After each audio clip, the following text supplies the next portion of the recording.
বলেন। আবার বিশ্বনবী বললেন, যত ইস্তেগফার আছে সব ইস্তেগফারের সেরা সর্বশ্রেষ্ঠ ইস্তেগফারের নাম সাইয়্যিদুল ইস্তেগফার। কি নাম? সহিহ বুখারীর বর্ণনা। শাদ্দাদ ইবনে আউস রাদিয়াল্লাহু তাআলা আনহু বর্ণনা করে বলেন, কেউ যদি দিনের বেলা একবার সাইয়্যিদুল ইস্তেগফার পড়ে, ওই দিন যদি লোকটার মৃত্যু হয়ে যায়, মুহূর্তের মধ্যে লোকটার জান্নাতি ঘোষণা দিয়ে দিবে কে?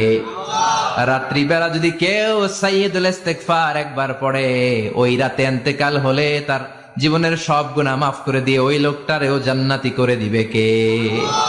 দিনে যদি সাইয়্যিদুল ইস্তেগফার একবার পড়েন, ওই দিনে ইন্তেকাল করলে আপনি জান্নাতি। রাতে যদি সাইয়্যিদুল ইস্তেগফার কেউ পড়েন, ওই রাতে ইন্তেকাল হলে আপনি জান্নাতি। এটা সহিহ বুখারীর বর্ণনা। সব ইস্তেগফারের রাজা, শ্রেষ্ঠ ইস্তেগফার। মুখস্থ আছে না? কার কার মুখস্থ আছে? হাত তুলেন। সাইয়্যিদুল ইস্তেগফার মুখস্থ আছে কার?